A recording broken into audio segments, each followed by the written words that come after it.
Essa é a primeira mesa do seminário que o LAPCOM está organizando. O LAPCOM é o Laboratório de Eleições, Partidos e Políticas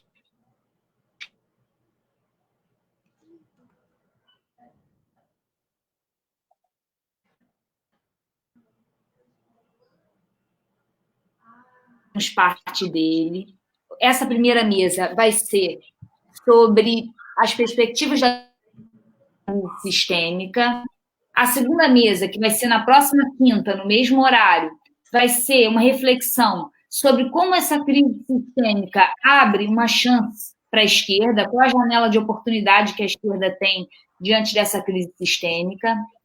A outra mesa, que ocorre na outra quinta, toda quinta vai ter uma mesa do seminário. A primeira é essa, a segunda é sobre as perspectivas da esquerda, a terceira é sobre as perspectivas da direita, a quarta vai ser uma comparação de epidemias e também uma reflexão sobre a dimensão própria e sistêmica dessa crise.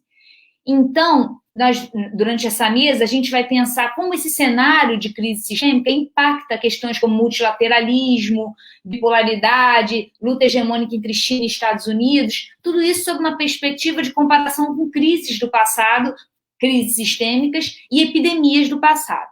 A última mesa, ela vai falar sobre o aumento da desigualdade de gênero, questão de gênero nesse contexto de crise sistêmica e de quarentena. O impacto dessa dinâmica de isolamento social, essa dinâmica que dimensiona a esfera privada nas nossas vidas, sobre a relação de gênero dentro dos nossos lares. O nosso objetivo aqui é apresentar conjecturas, mais do que respostas, apresentar perguntas. Nessa mesa de hoje, eu vou ter o meu colega de departamento, Josué, que fez doutorado assim como no IES, mestrado e doutorado, graduação na UF em História. O Theo fez o doutorado dele na PUC, em Ciências Sociais.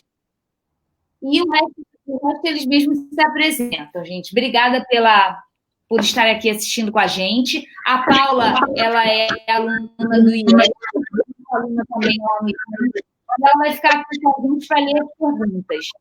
Obrigada. Maíra, quem começa? Quem vai começar, gente? Vamos lá, pode ser. Tá, começa o Theo, José Tonina, pode ser? Boa. Tá mudo, Theo. Perdão, eu começo, né? Então tá bom. Tá dando para ouvir aí? Façam um sinalzinho com a mãozinha de vocês. Perfeito, Josué.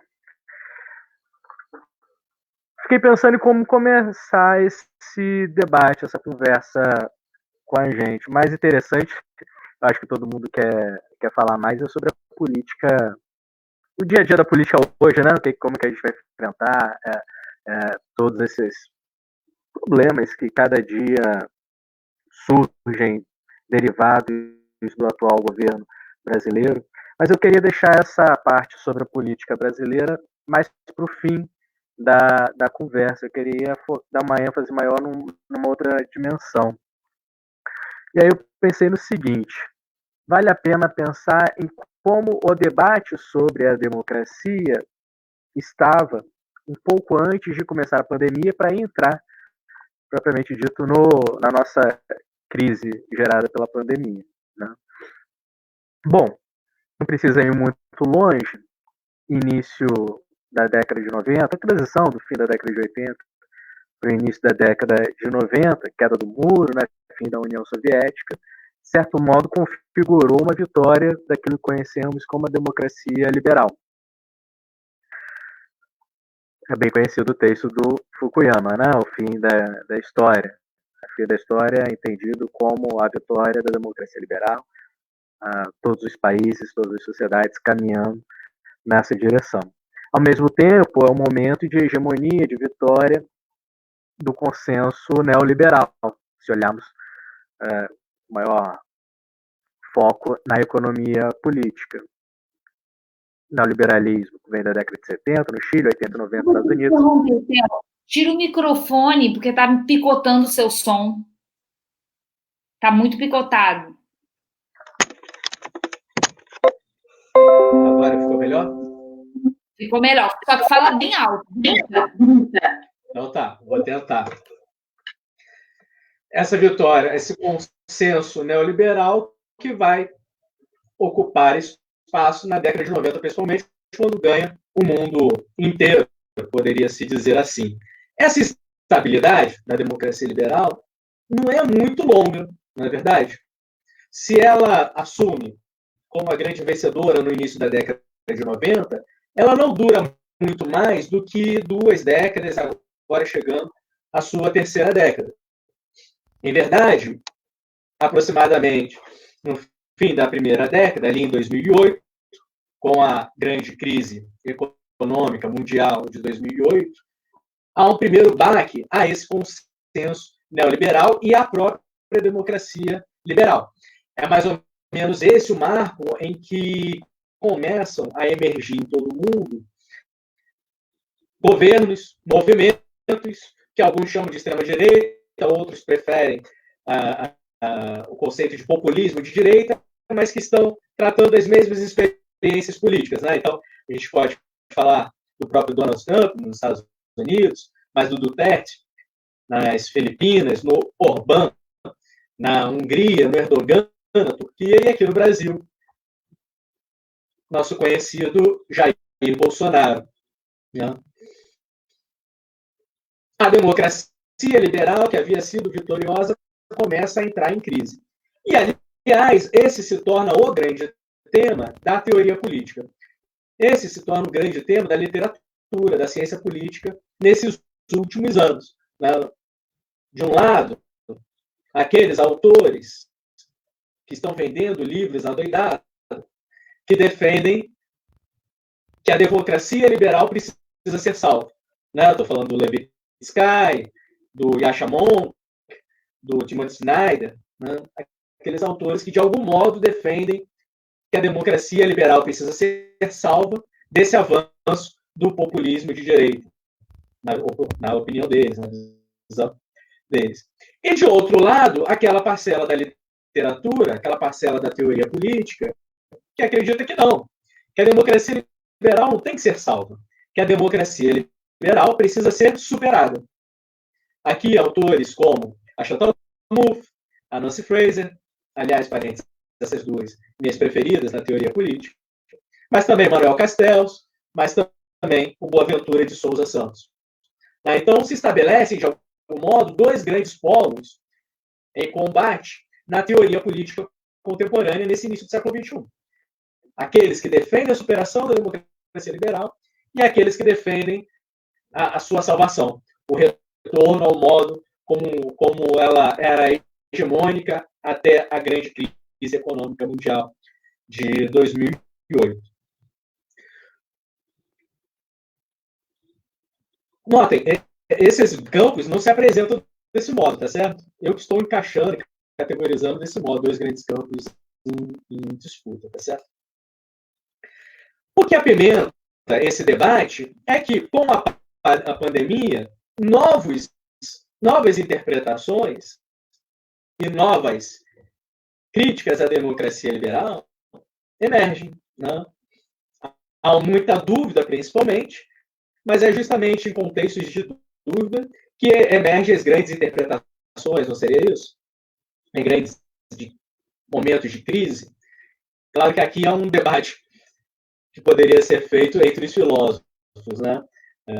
Aqueles como Hegel, que acreditam que a filosofia só deve emergir, só deve opinar após o fim do dia, após o crepúsculo, e aqueles como Marx, em sua 11ª tese de Feuerbach, que acredita que a coruja deve acordar mais cedo, né? E a filosofia deve interpretar o mundo ao mesmo tempo em que a crise surge. Tudo bem, é em momentos de crise que, de certo modo, novas interpretações emergem.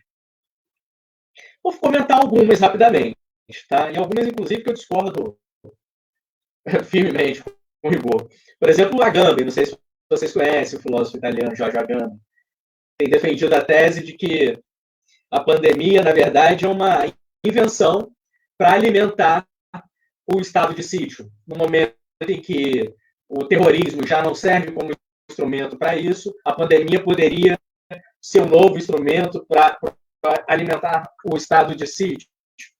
Então, a pandemia é uma invenção dos poderosos, poderia se colocar desse modo, simplificar desse modo. Discordo. Parece, inclusive, claro que há muitas diferenças, tá? Mas se aproxima, inclusive, daqueles que a gente critica que estão no governo federal hoje.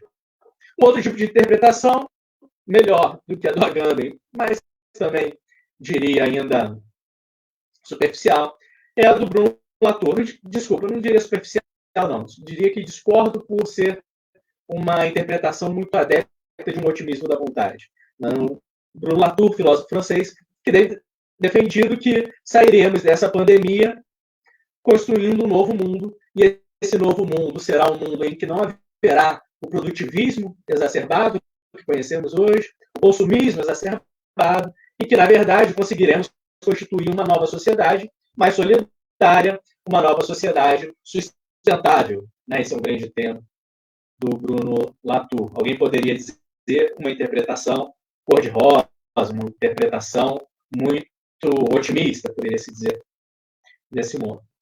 Uma outra interpretação também otimista é a do filósofo esloveno, o Zizek, Slavoj Zizek, que talvez seja aquele que tem repercutido mais hoje em dia, né?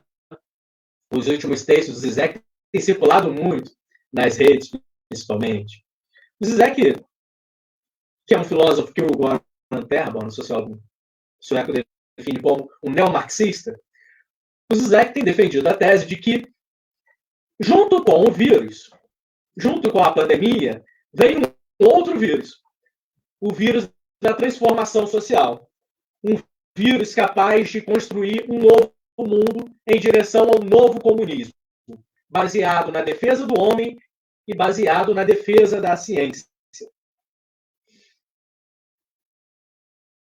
No passado, os marxistas acreditavam que o portador da transformação social seria a classe operária, né? Hoje parece que o Zizek acredita que o portador da transformação social será um vírus e não mais a classe operária. Acho também que está muito próxima de um otimismo da vontade, essa interpretação. O otimismo da vontade aqui, para utilizarmos a expressão gramsciana, né? Pessimismo da razão e otimismo da vontade, seria o caminho da ciência política, seria o caminho do meio, aquele que consegue equilibrar o pessimismo da razão com o otimismo da vontade. Parece que, de algum modo, esses filósofos têm apostado muito no otimismo da vontade e pouco, se apropriando pouco de um pessimismo da razão. Por quê? Ora, se fosse verdade que, junto com a pandemia, estaria vindo um novo vírus da transformação social, da defesa da ciência e da defesa do respeito à ciência, portanto, do respeito a um Estado que proteja a população contra as fake news, por exemplo, que emergem a toda hora nesse momento de pandemia. Se isso fosse verdade, o que está acontecendo nos Estados Unidos nesse momento seria outra história. O que eu quero dizer com isso? Acabou de ter o processo, a pandemia atropelou o processo, mas estaria acontecendo o processo de escolha dos candidatos do Partido Democrata para disputar a eleição presidencial nos Estados Unidos.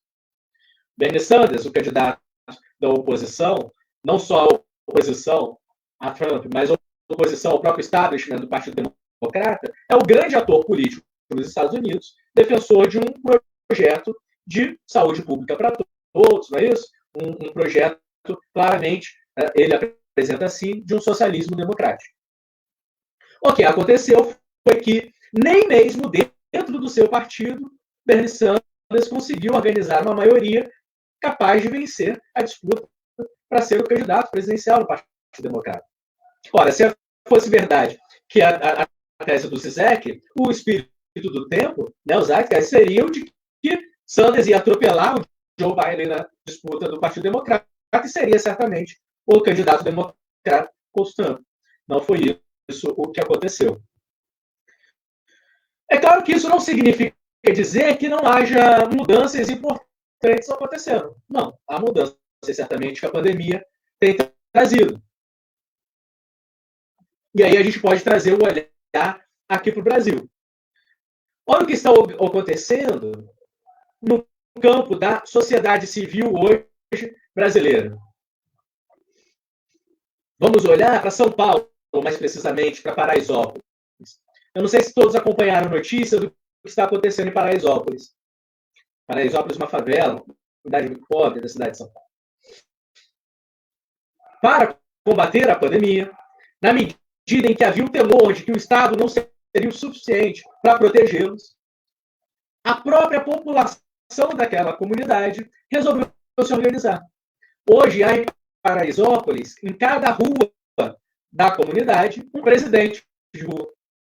Há 420 presidentes, a última matéria dizia esse número, 420 presidentes de ruas organizados, cada um responsável por descobrir quem está doente, organizar doações, acompanhar senhores de idade para postos de saúde. Né? Há toda uma organização própria da sociedade civil. Renato Lessa, que orientou a Maíra, inclusive, disse recentemente: nós não temos um presidente no Brasil, mas nós temos 420 em Paraisópolis. Né? De forma um pouco mais otimista, meu velho orientador, Luiz Fernando Viana, tem dito: olha para Paraisópolis, lá estão os sovietes. É claro que há muito otimismo aí, não são exatamente sovietes, mas é a organização da sociedade civil. E isso é importante nesse momento, em que há um Estado autoritário, não só no Brasil, mas emergindo no mundo inteiro. A aposta na organização dessa sociedade civil é fundamental, e Paraisópolis tem dado indicativos disso. Não é só lá, não. Movimentos como esse têm sido organizados no Brasil inteiro. Vou citar só o caso aqui do Rio de Janeiro, que eu tenho acompanhado melhor. Aqui no Rio, Marcelo Burgo, sociólogo da PUC-Rio, tem defendido um projeto, junto com atores da Rocinha, um projeto de constituição em todas as favelas da cidade de comitês gestores da sociedade civil, ou seja, um comitê gestor com ativistas de cada favela, com atores do Estado também, para organizar as principais demandas para o combate ao Covid nessas favelas. Já há um avanço desse processo nos últimos dias, liderado não só pelo Marcelo Burgo, mas por muitos ativistas da Rocinha. Isso tem acontecido no Brasil inteiro. Mas as mudanças não são também só na sociedade civil. Há mudanças claras no âmbito do desenvolvimento das forças produtivas. Aqui, mais claramente, da inovação tecnológica e da automação. Ora, até ontem, praticamente, o Conselho Federal de Medicina jamais aceitaria a telemedicina. A telemedicina sempre foi uma grande polêmica entre os médicos. Né? O Conselho Federal de Medicina proibia esse tipo de prática. Hoje, por conta da pandemia, o Conselho Federal de Medicina foi atropelado. E a telemedicina vai se tornar realidade. E não vai voltar atrás quando acabar a pandemia. Isso não tenhamos dúvida. O mesmo acontece com as videoaulas, ou as videoconferências, ou isso que a gente está fazendo aqui, que eu não sei o nome. Né? Isso, durante muito tempo, nós, professores, olhávamos com desconfiança para o ensino à distância, para esse tipo de prática de educação via internet, né? Porque olhava-se algumas empresas de diplomas que colocavam o professor num vídeo falando para 1.000 alunos ao mesmo tempo, e era uma certa precarização, não só da educação, como do próprio 15. Então, eu vou acelerar. Agora que você puxou o papo do EAD, eu já estou censurando. Tô brincando. Só para te avisar que deu 20 minutos. Tá. Josué, vamos organizar a nossa sociedade civil aqui quanto a esse projeto autoritário que está vindo da nossa mediadora? Derrubar a mediação, né? Vamos fazer uma live horizontal anárquica. Vai ser um caos. Brincadeira, vamos seguir a ordem da nossa mediadora, da professora Maíra. Eu estava falando das videoaulas. Por mais que a gente tivesse críticas a esse modelo que era adotado pelas empresas que vendiam diplomas por aí, nas esquinas, hoje, esse instrumento veio para ficar, essa ferramenta veio para ficar, e eu não tenho nenhuma dúvida. Aliás, eu estou preferindo muito mais fazer várias reuniões por isso aqui do que ir até alguns lugares para fazer uma reunião que podia ter sido rapidamente resolvido por esse instrumento que estamos usando agora. Então, há mudanças na tecnologia que promovem mudanças nas relações sociais. Agora, a gente não pode ter dúvida de que essas mudanças só permanecerão se houver um Estado capaz de garantir que essas mudanças se tornem efetivas. E há aqui a minha discordância em relação à tese daqueles 3 filósofos que eu mencionei anteriormente. É preciso intervenção no mundo real para transformar o mundo. Não é o vírus que vai transformar o mundo, mas sim a sociedade, mas sim os trabalhadores, mas sim a população organizada. A mediação da política aqui é fundamental. A mediação da política para fazer com que o Estado cumpra aos interesses dessa sociedade. E eu digo isso porque, se não houver mediação da política, por mais que a tecnologia seja avançada, está aí a campanha pelo Adia Enem para mostrar que, se não houver um Estado que garanta a internet para toda a população, não vai ser videoaula, não vai ser o suficiente, porque uma parcela grande da população ainda não tem internet, por exemplo. Então, vai precisar de um Estado que interfira e invista na infraestrutura.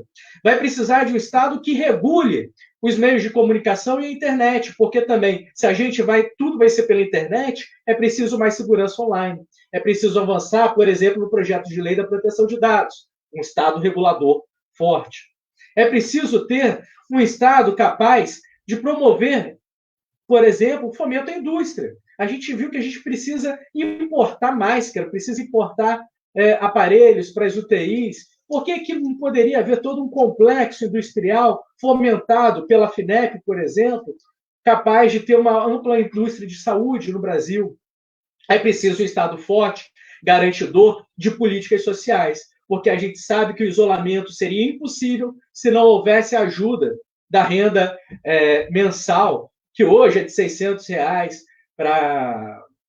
espero que chegue em quase 100 milhões, mas que, por que não se poderia avançar numa renda mensal permanente a partir de agora, uma renda básica de cidadania, inclusive com um valor maior, né? Uma política pública, de fato, que o nosso Suplicy tem defendido lá em São Paulo há tanto tempo, no mundo inteiro, né? Isso não poderia ser uma política pública.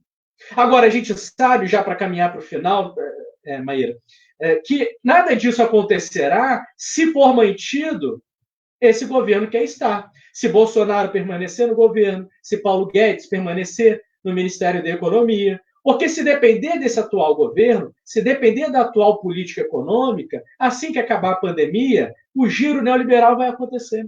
Assim que acabar a pandemia, a aprovação de novas privatizações vão acontecer, a aprovação de uma reforma tributária vai acontecer, de uma reforma administrativa que acabe com todos os funcionários públicos, com o que estão fazendo com os professores, por exemplo, a tentativa do que o Ministério da Educação tem que tentar fazer com os professores. Né? Então, essa agenda vai voltar, se não houver a mediação da política para impedir esses que são hoje obstáculos para um Estado forte, capaz de garantir as transformações sociais. A minha parte final seria sobre como que a gente vai derrubar Bolsonaro, Paulo Guedes, quais possibilidades abertas para isso, quais são todos os cenários abertos para isso, se impeachment é hoje, se é impeachment ou não, se impeachment seria hoje, se tiver impeachment, se seria hoje, seria amanhã. Mas como isso é uma outra conversa um pouco mais longa, eu vou deixar para o fim, para depois do debate, para passar a palavra para o Josué. Obrigado.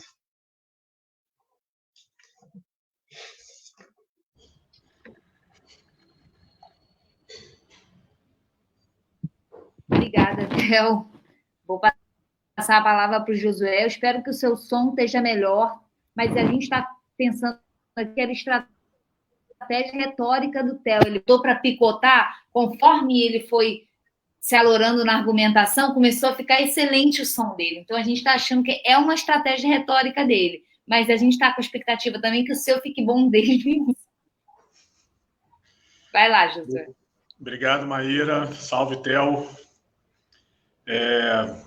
Obrigado a todo mundo que está escutando a gente, que veio aí conferir esse nosso papo, essa nossa conversa. Espero que todo mundo esteja bem, dentro do que é possível num contexto tão difícil como esse.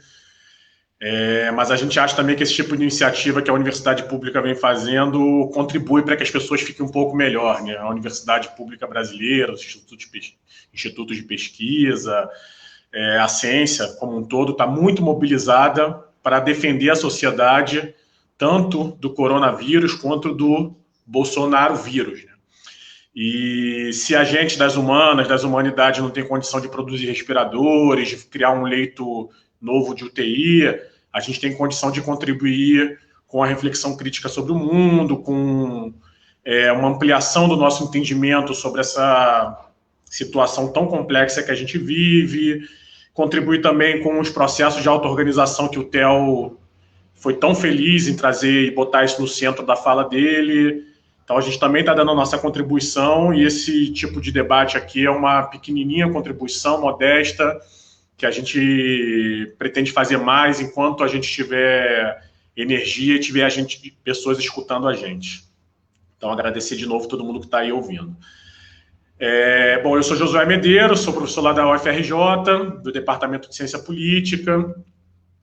Lá na UFRJ eu faço parte de um núcleo que chama NUDEB, Núcleo de Estudos sobre a Democracia Brasileira. A gente está acompanhando como a política brasileira está reagindo ao contexto pandêmico provocado pelo vírus e pelo Bolsonaro. E, além disso, estou na pós-graduação de Ciências Sociais da Rural, com a Maíra, nos 2 lugares, e faço parte do LAPCOM, que é o laboratório que a Maíra coordena, nos 2 lugares, né? Se no NUDEB eu fico mais com o pé nessa realidade brasileira, no LAPCOM, com essa perspectiva comparada, a gente pode dar uns voos mais para fora, e assim como o Theo começou, eu também vou começar um pouco com o debate internacional. Assim, quem tem o hábito necessário, porém incômodo, de ler os jornais brasileiros com frequência, percebe que a perspectiva que o Theo falou de salvar a democracia liberal, com alguns autores que o Theo citou, ela é a perspectiva hegemônica no debate público brasileiro organizado pela nossa mídia, né? Os colunistas, os editoriais, o próprio encaminhamento das matérias. E quando você vai para a Globo News, para outras ferramentas como podcasts, você vê que esse ambiente de salvar a democracia liberal ele se estabelece como hegemônico. E essa hegemonia dessa interpretação, que é preciso salvar a democracia liberal, ela tem como pressuposto o fato de que as democracias liberais do Ocidente, elas estão morrendo por dentro, né? Elas são corroídas paulatinamente, de um modo que não é possível ver por dentro das instituições, e que justamente por isso é tão perigoso, né? A ideia de que essa morte democrática das democracias é justamente o que representa o perigo para as democracias hoje. O exemplo principal é o Trump, nos Estados Unidos. E essa literatura e essa hegemonia, ela sempre parte do pressuposto de que os escudos institucionais da democracia liberal serão fortes o suficiente para impedir essa morte democrática. Então, qual é o que está por trás dessa interpretação, né? Olha, tem algo por dentro correndo da democracia, a gente agora percebeu, não deu para perceber antes, mas quando Trump ganha as eleições nos Estados Unidos, quando a Inglaterra decide sair da União Europeia, então você tem alguns eventos catárticos que mostram que essa corrosão chegou no patamar muito perigoso, e é a hora da gente se apegar a essas instituições que estão sendo corroídas, porque é com elas que a gente vai desfazer a corrosão. Então, essa interpretação é uma interpretação que é internacional, chega no Brasil com muita força. Foi uma interpretação que no Brasil serviu para justificar para muitos setores o apoio ao golpe de 2016, né? A ideia de que, na verdade, o golpe de 2016 não era um golpe, era um impeachment, era uma defesa das instituições. E com a eleição do Bolsonaro, essa interpretação fica um pouco mais, digamos, desesperada. Os apelos às instituições são cada vez mais desesperados. A ideia de que as instituições vão, em algum momento, nos salvar. Bom, quem acompanha a política brasileira viu que no ano de 2019, no primeiro ano da nossa tragédia bolsonarista, as instituições não nos salvaram de nada, né? Pelo contrário, as instituições tentaram pactuar com Bolsonaro. No Congresso Nacional, o pacto se deu sobre a reforma da Previdência. Com os governadores, o pacto também se deu com a reforma da Previdência. Todos os governadores estão hoje, todos não, desculpa, mas Muitos dos governadores que estão hoje brigando com o Bolsonaro, como é o caso do Dória, estavam lá apoiando a reforma da Previdência. No caso do Judiciário, o Toffoli procurou, né, o Bolsonaro algumas vezes para fazer um pacto entre os poderes que reorganizasse a nossa democracia. A nossa mídia também procurou pactos com o Bolsonaro, sempre em torno dessa agenda econômica. Então, em 2019, o que se viu foi, no Brasil, uma tentativa de pactuação das instituições que deveriam controlar o Bolsonaro. Eu não sou um estudioso dos Estados Unidos, não sou um estudioso da Europa, mas creio que processos parecidos foram feitos no norte global, né? Tentativas de controlar o Trump, de convencer o Trump a atuar por dentro das instituições. No caso da Inglaterra, a tentativa de controlar a saída da União Europeia por dentro, para que minimizasse os danos. Então, é sempre essa ideia de que, por pior que seja a corrosão, é possível de ser controlada.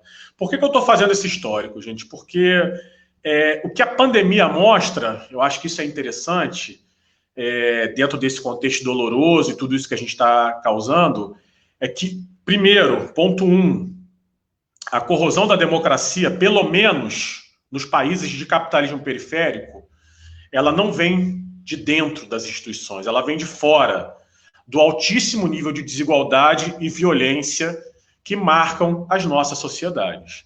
A gente pode falar do Brasil com muita propriedade, porque a gente está vivendo isso no dia a dia, mas se a gente olhar para outubro de 2019, a gente vai ver o Chile como um exemplo desse processo, né? Em outubro de 2019, a sociedade chilena disse chega, disse basta, disse eu não aguento mais o nível de violência e o nível de desigualdade que está matando a nossa democracia. Então, o problema não está nas instituições, embora as instituições sejam um ator dessa desigualdade e dessa violência, né? O problema está numa perspectiva, numa dinâmica neoliberal muito mais estrutural e muito mais disseminada do que apenas uma questão institucional. O Chile foi a explosão positiva desse processo, né? Com as manifestações do Chile, o que o Chile abriu foi um processo constituinte para renovar suas instituições e tentar dar um caminhamento político, como disse o Theo, para essa força que tem na sociedade, né? Refundar a democracia chilena. Infelizmente, a pandemia veio e interrompeu aquele processo, porque seria super interessante acompanhar para ver aonde chega. Mas a gente pode também pegar o exemplo da Argentina, onde uma coalizão eleitoral conseguiu colocar essa hegemonia neoliberal na defensiva, assumiu o Estado, e agora, no caso da pandemia, a gente vê como essa política faz diferença, né? O número de argentinos mortos é muito menor, o nível de degradação da economia deles é muito menor, as proteções sociais que estão sendo estabelecidas são muito mais sólidas do que as nossas. Então você vê que tem ou o caminho chileno, que foi um caminho insurrecional, ou um caminho mais de composição, como foi o da Argentina, mas ambos os caminhos mostrando o quê? Que esse ataque à democracia que vem de fora para dentro, que é da desigualdade, da violência e da junção dessas duas dimensões pelo neoliberalismo, precisa ser contido também de fora para dentro, com um movimento social e político que cria uma nova composição política que dirige as instituições. Se esperar as instituições, nada vai acontecer. Ou, pior, o que vai acontecer é o aumento dessa tal corrosão, né? O aumento do autoritarismo. Qual era o quadro dos Estados Unidos, gente, pré-pandemia? Era um quadro de virtual reeleição do Trump. Poucos analistas políticos apostavam numa derrota do Trump diante dos dados econômicos que os Estados Unidos conseguia apresentar. Geração de renda, de geração de emprego. E o que se apresentava era um quadro de 4 anos de fortalecimento dessa corrosão da democracia, né? Com o Trump vencendo a reeleição, era um Trump autorizado por um novo plebiscito, por um novo processo eleitoral, a fazer ainda mais do que ele estava fazendo. O que a gente estava vendo na Europa era uma degradação da União Europeia, né? Um aumento das divisões, dos processos onde os países mais ricos exploram os países mais pobres, e a pandemia veio também a mostrar a fragilidade desse arranjo, quando a Alemanha e a Holanda se recusam a fazer uma ajuda financeira de fato para a Itália e a Espanha. Então, a pandemia, ela não cria nenhum conflito novo, mas ela radicaliza os conflitos que já existiam, né? Ela acelera o tempo histórico. No caso dos Estados Unidos, o que foi essa aceleração? Com o maior número de mortes hoje no mundo, a gente o Bolsonaro está querendo disputar isso, e uma perspectiva de derrota do Trump. Essa perspectiva hoje ela está colocada. Infelizmente, ela está colocada para um candidato que é de dentro do arranjo institucional americano. Beleza, mas a perspectiva está colocada.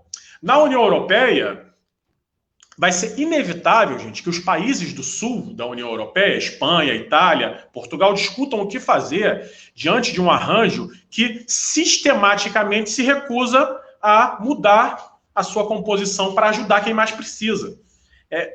Eu não vejo nenhum analista que diga que a União Europeia vai ficar como está. O exemplo do Reino Unido já está colocado, que a saída é possível, e a postura da Alemanha, a postura da Holanda, força esse debate. No caso do Chile, eu espero que eles consigam manter o seu processo constituinte, né? O plebiscito agora está marcado para outubro, era um plebiscito que estava marcado para abril. O plebiscito decide se o Chile vai viver um processo constituinte exclusivo ou se vai viver um processo misto, onde o atual parlamento elaboraria a Constituição. Teremos o caso da Argentina também, né, onde o governo, que agora está defendendo muito bem sua sociedade, vai ter condição de apresentar novos caminhos para um processo de reconstrução social. E vamos ter aqui o nosso desafio, que é o desafio de fazer dessa força social que o Theo citou, e que eu concordo 100%, a gente na pesquisa do NUDEB conseguiu já perceber isso, e em várias outras pesquisas está todo mundo vendo, né, que as redes de solidariedade, de auto-organização que a gente foi capaz de produzir são impressionantes, são redes que apontam para a perspectiva de uma revolução solidária nesse país, né, de uma esperança renovada que a gente tem no nosso próprio futuro, na nossa própria capacidade de pegar o nosso destino. Por que eu estou falando de esperança renovada, gente? Porque a verdade é que a eleição do Bolsonaro, ela mostra para a gente que a eleição do Bolsonaro e a manutenção da popularidade dele em 30%. Mostra para a gente um quadro muito dramático, né? Onde você tem um contingente de 20 milhões de pessoas que concordam com esse negócio, que aderem a esse negócio num nível de satisfação que é muito brutal, que é muito assustadora. E se a gente olhar só para isso, a gente vai para o mundo da desilusão absoluta. Então, é muito importante deslocar o olhar para isso que o Theo apontou, que são a nossa força, que é a nossa capacidade de resistir e, mais do que resistir, de produzir coisas novas, né? Eu começo a minha fala mostrando que as perspectivas para a democracia nesse contexto de crise sistêmica são as piores possíveis. De fato, se a gente olha para os movimentos, para os conflitos que já existiam antes da pandemia e como eles se radicalizam, as perspectivas são péssimas. Mas se a gente começa a olhar para aquilo que o Theo apontou, né, para as nossas redes de solidariedade, para a auto-organização, para a força dessa energia que no Chile explodiu numa insurreição e que na Argentina foi capaz de fazer uma coalizão eleitoral que ganhou, que derrotou o neoliberalismo, a gente pode também ter esperança de conseguir reproduzir esse processo virtuoso que dois países aqui vizinhos, bom, com o Chile a gente não tem fronteira, mas ainda assim é nosso vizinho, é nosso irmão, né? Dois países aqui do nosso lado, vizinhos, estão produzindo, então a gente também pode ser capaz de produzir. Vou parar por aqui, Maíra, para a gente poder ouvir mais as pessoas e fazer dessa conversa que começou só com duas pessoas, eu e o Theo, que ela se amplie para quem está escutando a gente e vai certamente falar e trazer contribuições. Muito obrigado. Maravilha, Josué. Antes de passar a palavra para a Paula, que vai ler os comentários que estão lá na página do Labcom, eu queria fazer um comentário meu, porque eu peguei eu achei interessante alguns pontos que vocês apresentaram e eu queria ouvir mais sobre o que vocês estão pensando sobre isso. Quando o Theo coloca a questão do negacionismo, né, de alguns intelectuais que reforçam essas perspectivas negacionistas, e, do outro lado, um certo otimismo espontaneísta, que tem ou uma faceta muito radical, que o próprio vírus vai gerar mutações, ou uma faceta mais modulada e mais inteligente, por exemplo, esses movimentos sociais de periferia, a fé em Paraisópolis, como se isso fosse resolver o problema. Eu achei muito interessante a sua intervenção em defesa dos anteparos políticos, né? Dos atores políticos organizados, partidos, sindicatos, como operadores necessários dessa transformação, que não vai se transmutar, não vai se plasmar do tecido social espontaneamente para o tecido político. E eu acho que esse ponto seu, de algum modo, tensiona com o ponto do Josué, quando ele fala que o problema, que a questão da desigualdade e a sua premência, elas seriam mais relevantes nessa análise do que, ou mais relevantes para a gente compreender os impactos do que instituições. Eu não sei, depois você amainou, você apaziguou esse comentário, tanto quando você traz o ponto do Chile, né? Porque o que o caso chileno traz é uma pressão por reformas institucionais, tanto que eles estão fazendo uma constituinte. Eu estou um pouco temerosa, da mesma forma que eu fico temerosa desses elogios à espontaneidade social, eu também fico temerosa quando a gente coloca na dimensão econômica um peso, mas um peso que se desloca da dimensão política. Porque eu acredito que o combate a essas desigualdades ele tem que passar por institucionais. Essa ideia de que as vão se transformar dentro de um arcabouço institucional já dado parece um pouco limitante. Transformações da natureza da cita para combater a desigualdade que temos no nosso país, elas precisam de um operador estatal para acontecer. Esse nível de redistribuição ele fica muito otimismo acreditar que isso vai se dar sem transformações institucionais efetivas. Enfim, já falei demais, vou passar a palavra para a Paula, que está acompanhando as perguntas no Facebook.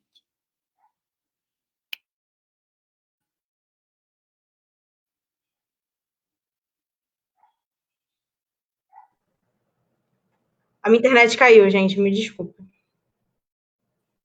Voltou. Estão ouvindo? Maíra? Tá. Paula, caiu de novo? Não, eu só saí da conversa, mas ele está aqui ainda. A gente está te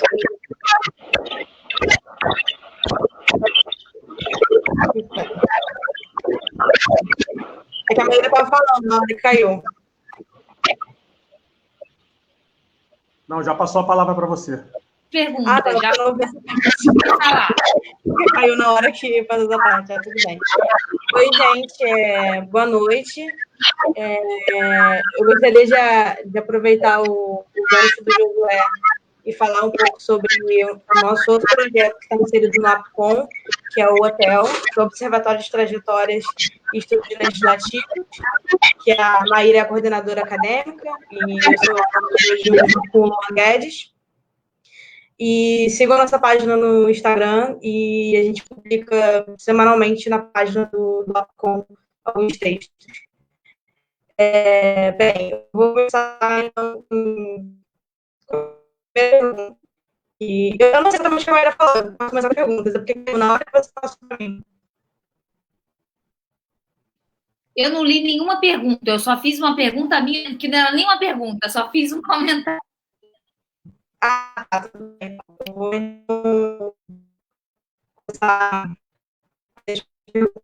A primeira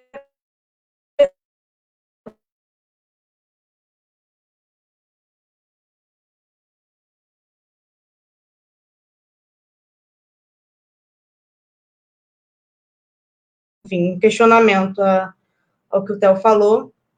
Eu vou ler todos os comentários, né? Alguns foram só afirmações, que é relevante falar. A Clarice de Freitas comentou que concorda com a solução dos problemas à distância que o Theo apresentou. A Andréa Barreto comentou que é necessário, sim, investir em tecnologia para além das redes sociais e dos pacotes básicos de telefonia. A Taina Martins comentou que a internet é cidadania e que é inadmissível o Brasil ter pessoas sem acesso ainda. E, enfim, eu vou fazer agora uma pergunta, né, que não é uma afirmação. O Luan mandou uma pergunta. Vou fazer a pergunta do Luan. Dentro do contexto da suavização dos movimentos de esquerda, como a recente proposta da Internacional Progressista e a rejeição do eleitorado americano ao radicalismo do Bernie, a esquerda mundial deve insistir na ideia de radicalização como única saída para a crise política?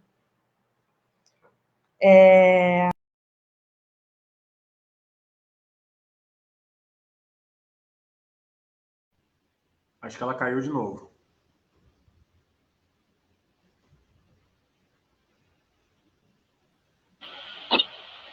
Eu vou... Se ela tiver caído, eu tenho algumas perguntas. Espera aí, deixa eu pegar. Tinha logo no início, a menina fez um comentário eu acho que foi a Clarice ou a Moana, sobre a questão do ensino à distância. Se você puder falar um pouco mais disso, ia ser legal. E agora também as perguntas de que eu vou ler. O Alisson perguntou assim: os meios de comunicação abordam a necessidade de fazer uma democracia. Vocês estão me ouvindo bem? Que aqui está um som bizarro. Mais ou menos. Não? Vou perguntar, Maíra. Está chovendo aqui, a minha internet foi horrível. Tenta você ler, porque o meu som é horrível. Está estourando. Eu não estou entendendo. Eu não entendi o que você falou. Eu falei para você ler as perguntas, porque o meu som está horrível. Calma, eu ouvi a última coisa. Então, eu acho que aqui tem como mostrar as perguntas. Eu vou mostrar. E a internet vai cair daqui a pouco, porque está chovendo. Ela vai ficar caindo.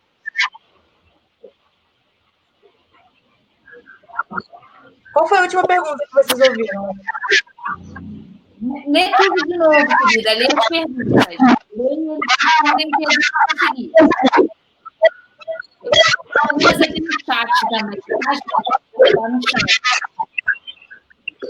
Tá, não entendi essa pergunta. Tá aparecendo para vocês a pergunta? Tá aparecendo? Eu vou ler assim, pode ser? Que é melhor, porque todo mundo vê e escuta o que eu tô falando. Tá? Enfim, a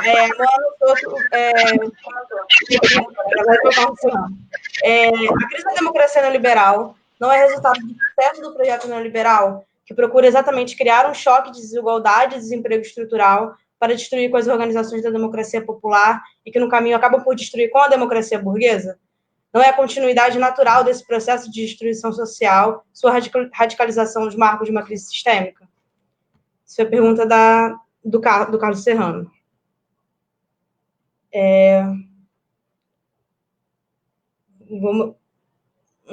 Tem a pergunta do Luan, ele mandou em outro lugar. Eu vou fazer uma pergunta que o Luan tinha feito, o Luan Guedes. Dentro do contexto da suavização dos movimentos de esquerda, como a recente proposta da Internacional Progressista e a rejeição do eleitorado americano ao radicalismo do Bernie, a esquerda mundial deve insistir na ideia da radicalização como única saída para a crise política? Vocês estão me escutando? Só para checar? Então, beleza. Tá. Vamos lá. O Anderson da Silva perguntou. Uma provocação, né? Que gostaria de fazer a ambos, é que me parece que esse chamado populismo de direita está disputando a ideia de democracia. Isso me leva ao Hans Kelsen, que preconizava que a disputa de forças autoritárias pelo poder se daria dentro do âmbito das democracias modernas. Eles radicalizam dentro da democracia, testando as instituições. É possível interpretar essas ascensões políticas a partir dessa noção? E vocês tinham escutado outras perguntas antes do Carlos Serrano? Não? Tudo bem. Magnólia Almeida tinha perguntado, né, na hora da fala do Theo, será que o Agamben mudou de opinião? Que o cenário é outro desde a publicação do artigo. E os outros não eram perguntas, né? As outras falas eram afirmações. A Clarice de Freitas comentou que concorda com a solução de problemas à distância, ainda em relação à fala do Theo, né? A Andréa Barreto falou que é necessário sim investir em tecnologia para além das redes sociais e dos pacotes básicos de telefonia. E a Tainá Martins comentou que internet é cidadania e é inadmissível o Brasil não ter acesso a todos. Então, deixa eu ver se tem mais perguntas. Essas foram as informações e perguntas.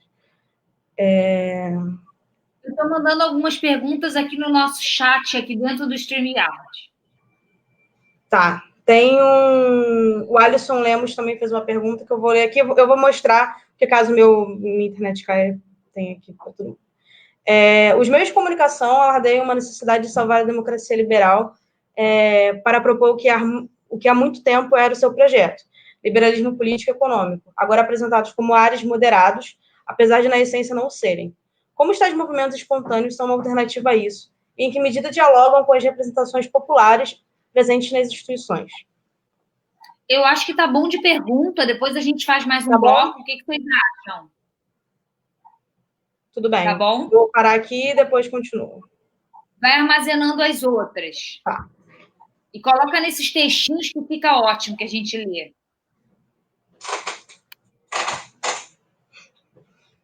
Vou sair. Vamos inverter a ordem. Agora o Josué começa e o Theo termina? Vamos. Bom, o pessoal estava aí dizendo que tinha que desligar o microfone. Peço desculpas aí, porque acho que o microfone de um atrapalhou o outro. Bom, não vou falar muita coisa sobre o que a Maíra falou. Eu acho bom o comentário dela para me pautar.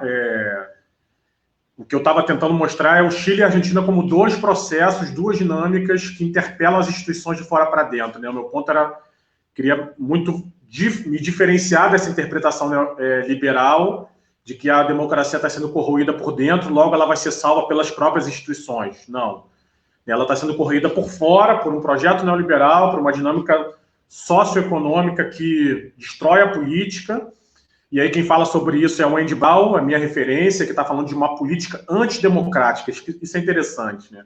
Porque, concordando com o Theo, a Maíra, concordando com a pergunta do Carlos Serrano também, no sentido de que isso é a própria consequência do neoliberalismo, embora, pelo que eu tenha entendido da pergunta dele, ele falou mais de uma questão econômica, mas e o Andy Brown vai falar dessa questão política, é o fato de que também o neoliberalismo mobiliza a política, né, como um mediador, só que é uma política antidemocrática, e tem que ser antidemocrática porque, como conectando com a pergunta do Carlos Serrano, o neoliberalismo destrói a vida das pessoas, então se for democrático as pessoas vão desistir do neoliberalismo. Ninguém vai ficar, né, votando em projetos neoliberais a vida toda, porque uma hora você fala, isso aqui não me serve. O caso da Argentina foi o Macri, a falência do Macri é um negócio impressionante, né? Embora ele tenha tido aí uma votação muito alta, que impressiona. Mas, enfim, meu ponto é que essa política antidemocrática só vai ser derrotada por uma política democrática que venha de fora para dentro das instituições. E aí, respondendo o Luan, eu não acho que o radicalismo seja o único caminho, né? O Chile foi capaz de fazer uma dinâmica política, democrática, radical, no melhor sentido da palavra, né? A Argentina optou por outro caminho. Então, a gente vai ter que pensar, a partir de cada país, de cada realidade, qual é a dinâmica que vai estabelecer. Bom, acho que era isso que eu queria falar. Não sei se o Theo complementa de outras perguntas, ou, enfim, depois a gente volta para outras perguntas que possa ter perdido, porque eu achei que assim ficou mais redondinho a fala. Show, pode falar aí, Theo. Passo a palavra para você. Tá. Tá dando para ouvir? Eu anotei exatamente, o José falou exatamente o que eu tinha pensado. A pergunta do Serrano me trouxe na hora o Andy Brown. Exatamente o que você está apresentando como esse projeto do neoliberalismo, a consequência, enfim, da democracia liberal, é a tese exata da Wendy Brown. Maíra, eu só queria registrar que você me aponta como espontaneísta, e a gente está em 2020. 2020 marca os 150 anos do Lenin. E como um bom leninista, eu jamais poderia aceitar tranquilamente ser chamado de espontaneísta. Agora, espontâneo, que os marxistas-leninistas não me ouçam, mas um pouquinho de espontaneísmo também é bom. Por quê? Porque é preciso sociedade civil com vigor, né, pulando nas ruas para vir a mediação da política, né, para os partidos políticos organizarem, para os sindicatos organizarem, para as associações organizarem. Então, uma dialética, um encontro, né, uma boa tensão que há entre esse ânimo da sociedade civil e algo que há de organizado na sociedade política. E aí o encontro desses dois mundos, dos partidos com as ruas, é que pode gerar as transformações possíveis. O meu ponto de diferença, que eu queria diferenciar daqueles filósofos, era justamente esse, da mediação da política. Só é possível essa transformação não com o vírus, mas com partidos políticos e sindicatos que se organizem, articulem o que há de movimento social, o que há de vigor hoje pulando na sociedade civil. E gostei da menção do Luan, a Internacional Progressista, que foi lançada essa semana. Na verdade, é um projeto que o Yanis Varoufakis, ex-ministro da Fazenda da Grécia, né, do Siriza, na Grécia, levantou após sair do governo e que agora parece seguir adiante, como se fosse um meio do caminho entre a Terceira Internacional, que não se chama mais Terceira Internacional, agora é o Encontro dos Partidos Comunistas, e, do outro lado, a Internacional Socialista, ou agora a Internacional Social Democrata, que reúne toda a principal social-democracia no mundo, e do Brasil, o principal representante é o PDT lá hoje. Né? Na verdade, essa Internacional Progressista, lançada agora, é o meio do caminho entre as duas, não é o mesmo que o meio do caminho do austro-marxismo lá atrás, né, da Internacional 2,5, é um outro meio do caminho voltado para o século XXI. Né? Me parece algo interessante, embora haja uma narrativa, um discurso sendo construído que precisa, talvez, trazer mais elementos da questão da redistribuição, da questão da economia política. Parece ainda estar muito voltado para outro tipo de agenda. Claro, porque faz sentido ser uma agenda na defensiva, na medida em que o movimento interpreta que há um avanço, uma ofensiva da extrema-direita que precisa ser bloqueada. Então faz sentido um discurso, uma narrativa na defensiva. Mas me parece que seria necessário nessa Internacional Progressista uma narrativa, um discurso, um conteúdo mais de economia política, né? Mais de redistribuição. Essa é a crítica que os marxistas e os comunistas têm feito hoje aos principais porta-vozes dessa Internacional Progressista. Eu fico por aqui porque tem alguns comentários sobre o impeachment, mas eu acho que precisa de muito mais tempo. Eu só diria que agora não vai ter impeachment, isso eu concordo, porque faz mais sentido para todo mundo que o impeachment ocorra depois da eleição de outubro. Né? Faz mais sentido o impeachment acontecer em novembro, dezembro.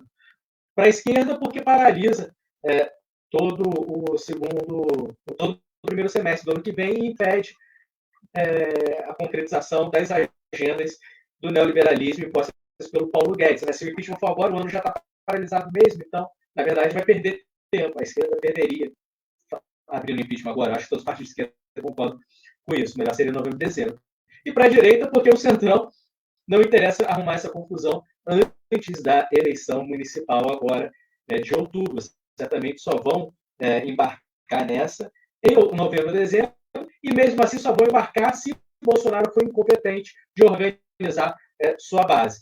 Bolsonaro até agora não conseguiu gerir o presidencialismo de coalizão como ele tem sido gerido ao longo de toda a nova república.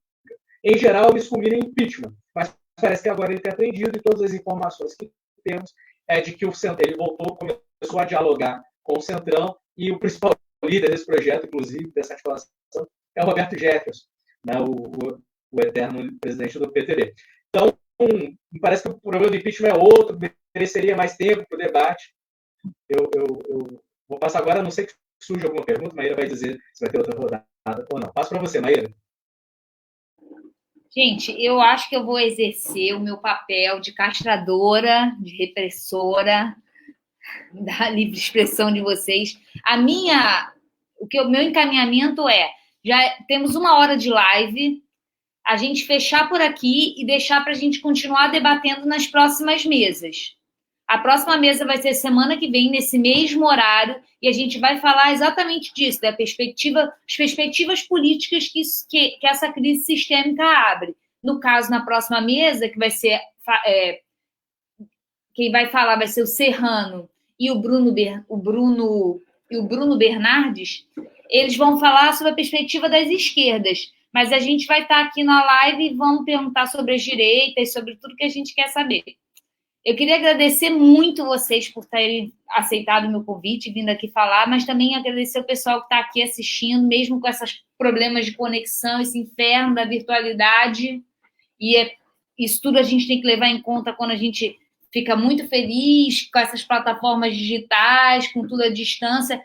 Quando a coisa vai acontecer, a gente não consegue se ouvir, esse microfone é um inferno, mas a gente espera que na próxima quinta a gente já consiga, sei lá, melhorar, porque essa foi a primeira vez que a gente está fazendo isso. Eu acho que na próxima vez o som vai estar melhor, a gente vai entregar um produto melhor para vocês. Então, obrigada pela paciência e continuem com a gente. Eu vou passar a palavra para vocês se despedirem aí das pessoas. Deixa eu começar, Theo, porque eu vou discordar de você, já que eu só concordei. Vou me despedir, concluindo. Eu concordo com a Maíra, eu estou vendo que o pessoal está falando que está legal, mas eu acho que esse tempo de 1 hora e pouquinho, é bom para justamente isso que está legal não ficar chato, né? É uma linha tênue aí que a gente precisa saber usar. Foi muito bom, eu concordo com a Maíra, acho que a sequência dos debates do seminário vai também ajudar a gente aí pensando nessas questões que está todo mundo apresentando. Eu só queria dizer que é justamente o raciocínio que o Theo fez sobre o impeachment, que eu acho que é o raciocínio que a gente tem que evitar, embora eu concorde com a análise do Theo, e não estou dizendo que ele próprio aderiu a essa análise, né? Mas eu acho que é um problema a esquerda pensar desse jeito. Bom, eu vou deixar para o ano que vem, por conta de um cálculo institucional que vai ter eleição. É exatamente esse o problema. É isso que favorece ao Bolsonaro, porque na medida em que nada é feito contra ele de fora para dentro, ele ganha tempo para reorganizar, e ele reorganiza sempre de fora para dentro. Acho que essa é a grande sacada do bolsonarismo, né? Tudo que eles fazem é de fora das instituições para dentro das instituições. Eles pressionam, eles pautam, eles mobilizam, eles emparedam, sempre de fora para dentro. E a gente, com esses cálculos, que eram cálculos que faziam sentido até o golpe de 2016, pensar os cálculos por dentro das instituições, como é que isso reverbera fora. Claro, a gente, né, não ficava ilhado pensando dentro das instituições, mas o golpe acabou com isso. A prisão do Lula, em abril de 2018, acaba com isso ao cubo. A eleição do Bolsonaro acaba com isso ao infinito. Então, é esse pensar no impeachment que foi o que a esquerda está errando, porque em 2019 as instituições pensaram assim com o Bolsonaro e foram derrotadas. Ele fez o que ele quis. E agora ele está de novo fazendo o que ele quer. E eu não espero nada do Rodrigo Maia, nem do Toffoli, nem do Dória, mas da esquerda, que ela não pense nessa caixinha, olhando, por exemplo, o argentino, olhando, por exemplo, o chileno, aí a gente tem que esperar, a gente tem que cobrar, a gente tem que pensar em outra caixinha para poder sair desse pântano bolsonarista que a gente está metido. Obrigado, boa noite e até semana que vem. Antes de eu passar a palavra para o Theo, eu queria dizer que a fala do Josué, ela me lembrou uma coisa, vou precisar ser muito nerd agora, exercer meu papel de nerd, e dizer assim, o Kant tem um livrinho que chama A Ideia de uma História Cosmopolita. E a primeira vez que eu li esse livro, eu não entendi nada, porque aquilo era tudo muito estranho. Aí depois eu parei e pensei, ideia. Aquilo ali, ele não está descrevendo a história. Ele está inserindo na história uma ideia. com o objetivo de que essa ideia, esse ideal, produza efeitos, né? Uma intervenção da razão prática no mundo.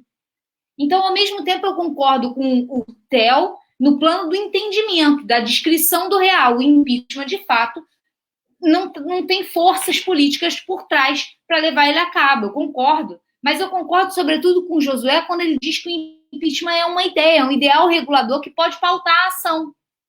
E interditar ele no seu nascimento é você reduzir o potencial normativo dessa ideia. Enfim, falei demais, vou passar para o Theo.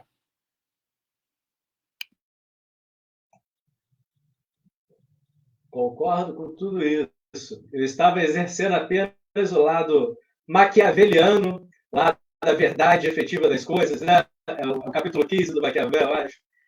O que vai acontecer? Ou o lado leninista, né? A análise concreta da realidade concreta, como o Lenin prefere. É o Lenin repetindo Maquiavel com outras palavras, né? Aí eu tenho a impressão de que impeachment agora não acontece. Embora, se perguntasse para mim, você vai votar no impeachment agora ou não? Se eu fosse o deputado, eu falaria, vamos dar impeachment nesse cara agora, né? Por favor. Mas meu lado de Maquiavel e de Lenin, aqui o casamento dos dois, me diz que, infelizmente, isso não vai acontecer agora. Com isso, me despeço de vocês. Até a próxima. Foi ótimo, gente. Um abraço.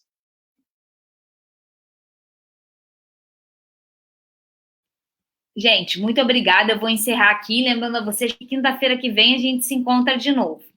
Beijinho. Tchau, tchau.